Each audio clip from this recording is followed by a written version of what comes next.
Powered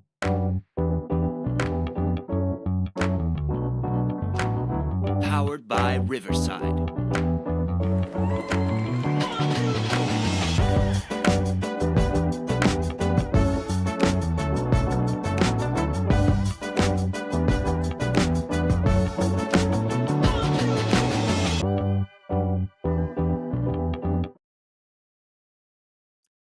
Welcome back to the Movement for Life podcast. My name is Kolby Krystofik. I am your host here at the Movement for Life podcast, where we talk about ways that keep us moving throughout our life. Today's topic is going to be about events.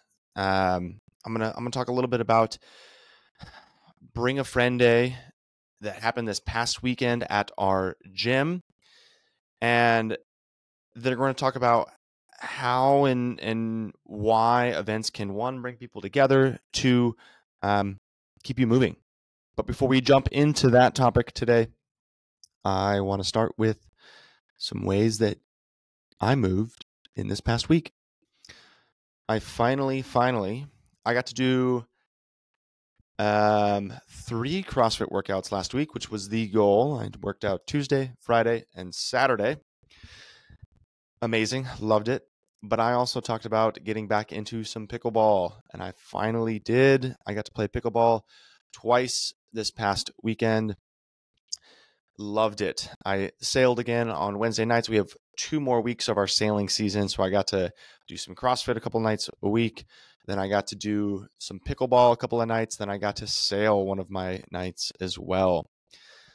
So now that lifeguard season is kind of at a close, I'm getting to do more and more of the things that I enjoy doing. Not that I don't enjoy lifeguarding, but now that I have a little bit more time, I can space out some of my other activities.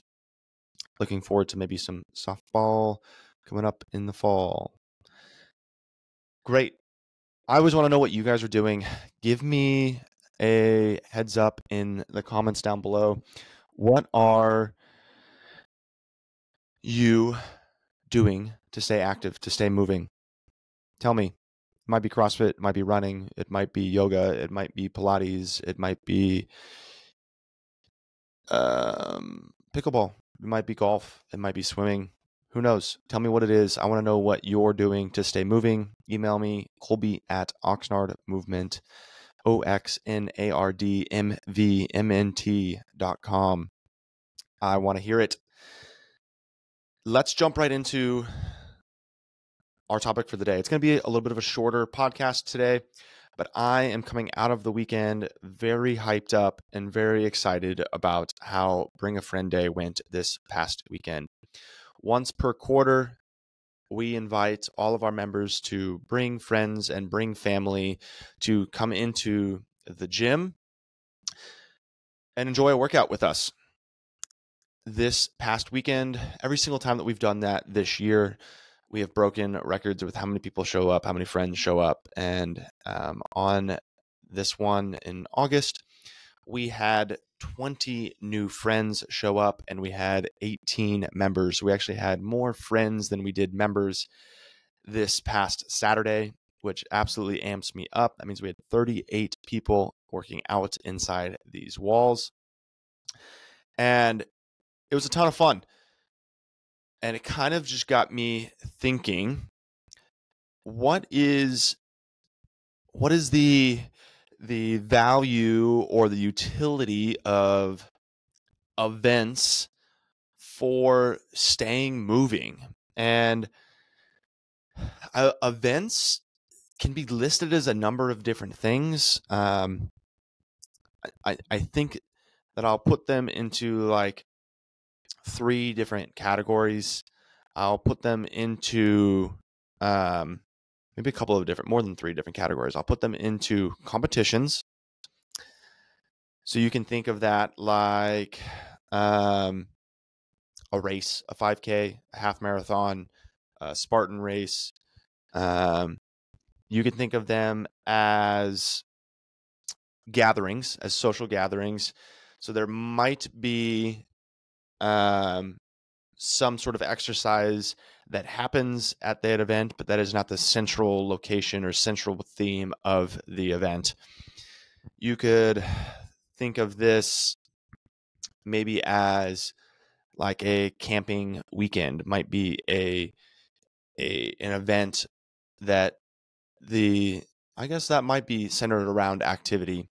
The goal is socialization. The byproduct would be physical activity. Then the third one I would say is adventure. An adventure could be, again, a backpacking weekend. A lot of times, or oftentimes, adventure is associated with physical activity. It doesn't always have to be physically active, but likely we are associating adventure with physical activity. That is an event that could be relevant as well. With that being said, what value do events have when it comes to keeping you fit? And in my opinion, it kind of provides two different things. Number one is an opportunity, and number two is maybe an excuse. Very rarely do we all want to work out or do physical activity by ourselves. There may be times that we prefer to work out or do something solo on our own versus doing it in a group. But signing up for an event, a competition, a gathering, or a adventure, likely we do that for the reason of socialization. We talk about community. We talk about the value of being inside of a community. But I think events have a really large role in community. So when we sign up for events, we want to be around people. Hopefully, the events that we're signing up for, we're finding that there are some things we have in common with the other people that are at that event. Events can be pretty broad with their scope and still have a really big catch-all. I mean, something like a marathon, maybe the most common thing that someone can say that they have in common with everyone else at the marathon is they run. They may not like running, but they run. They might not consider themselves a runner, but they run. And you're going to see a bunch of other people at that event who also run. So there's some sort of commonality that's happening when you attend an event. That to me is where there's a lot of powers. Hey, we want to find some things that we have in common with other people. Then we want to spend some time with those other people as well. What a great way if that way that we can mesh those two things is an event. At Oxnard Movement, we try to set up 12 different events throughout the year that are not necessarily centered around exercise, and sometimes they can be. And for example, adventure that's happening. I signed up for an event called the Ragnar Race. We have a team of 8 people, and it'll be more than 8 people. But in October, we are going to be camping out in the desert and running loops. Lots of different loops through trails, uphill, downhill, so on and so forth. That event that I signed up for, or that we signed up for, is providing us an opportunity for connection, opportunity for socialization, opportunity for challenge as well. With that being said, this previous month, September, that's not coming up till October. In September, we are going to be doing some events with the gym, some running at nighttime. something that maybe you typically wouldn't do or wouldn't sign up for, but here it is. We are going to be doing it anyways.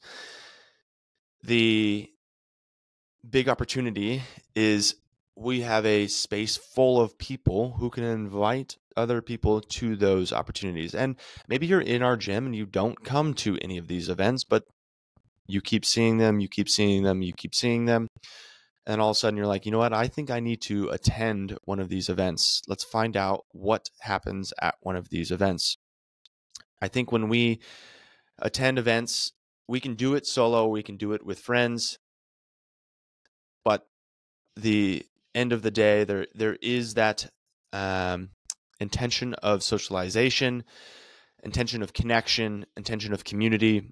And maybe I'm going to add another one to that is there might be an intention of accomplishment as well. If I sign up for something and I follow through and do it, I'm actually probably getting a hit of dopamine for following through, which is great. Our bodies want us to follow through on the things that we say that we're going to do. So if we sign up for an event, maybe part of the reward is not just social, but it's also some dopamine as I actually accomplish something.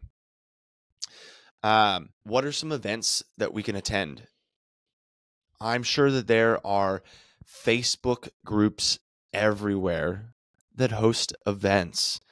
I would say anything that qualifies an event is something that is not part of a daily routine. If something is already part of a daily routine, it's probably not considered an event. There needs to be some sort of barrier to signing up as well. Then I would say that there also needs to be some sort of reflection post event or follow up post event. And here's kind of what I mean by that. When something that I would not consider an event, I would not consider coming to CrossFit class an event, because yes, you're reserving or signing up for it, quote unquote, but it happens on a daily basis. It is not something that's happening on a quarterly or a monthly basis. You are likely trying to do this on a daily basis or several times a week type of basis. There is no barrier. I would say the barrier would be signing up for membership. But once you have a membership, there is no barrier. You get to come to classes when you want to come to classes.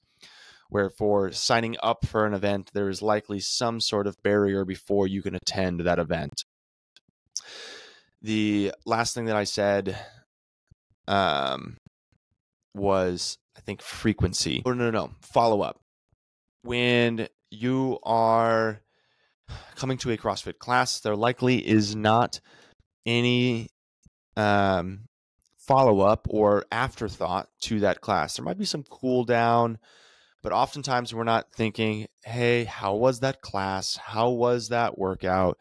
What was going on? How was it happening? What could I do better? What did I have fun with?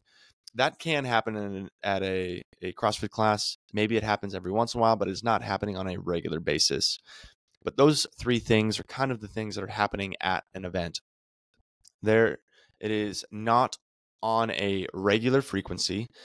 So maybe it's a once a month. Maybe it's a once a quarter. Maybe it's a once a year. Once every 6 months.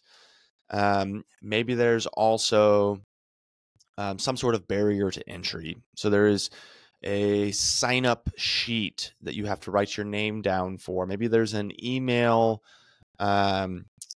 login page, and you have to log in and register for the event online. I think those are kind of the two biggest ways to register events these days, is an online registration or an in-person registration. So maybe a barrier, I'm talking about a registration. Maybe there's money involved, maybe there's not money involved. And then some sort of follow-up. A lot of events have some sort of built-in follow-up. How was this reflection? What went well? What didn't go well? What was fun? What wasn't fun?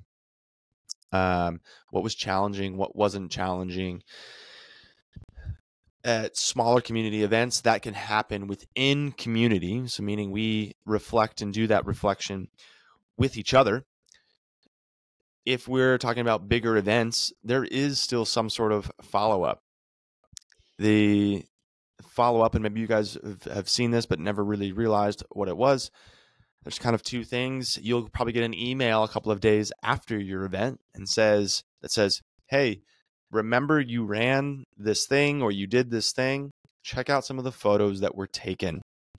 So there's already one follow-up that says, hey, check out some of the photos so that you can remember or reflect on this event. And then a couple days after that, you'll probably get another email that says, hey, remember how much fun you had doing this event? Here are a number of other events that are happening near you. You should look to sign up or to register for another one of these events. And sometimes there's some sort of incentive to sign up for another event. So those are kind of the three things that we're looking at when it comes to what does it look like to attend or have a part of an event. And so we're looking at frequency, we're looking at registration, and we're looking at reflection. Those are the three things that we're looking at when we're talking about, hey, is this an event? I would highly encourage all of you guys to find an event and register for it. It's an amazing opportunity. I think it'll likely get you moving more than you already are moving, or it'll keep you moving like you already have been moving. Maybe that event has nothing to do with fitness. Maybe that is more a community-oriented event. Great. Sign up for it. Attend it. Likely, you will find some common ground with one or more people that attend that event with you. That's the goal is, hey, can I build some sort of connection or community within these group of people so I can establish more of whatever we were doing before. Events that can be super powerful for your fitness, for your health, for your well-being. We spent the last several weeks, if you haven't listened to any of the podcasts in the last several weeks, about community events, about community during hard times. If you haven't heard it about friends and family, go back and listen to a couple of those episodes. I think some of that information might surprise you when talking about how those things can actually keep you moving throughout your life. You're like, what? How does that have to do with staying active, staying moving? Go back, listen to some of those episodes. I think that you will be surprised by how much those things, friends and family, community, and events can impact your overall health and well-being. Make sure to rate us, subscribe to the podcast, watch us on YouTube, give us a like if you like these things. If you have things that you want us to talk about, questions about ways that you think you should stay moving throughout your life, but you're not sure about, send us an email. We'd love to hear from you. You know what my email is. Reach out to us at oxnardmovement.com, OXNARDMVMNT.com. We'd love to hear from you. Happy Thursday. We will see you all next week.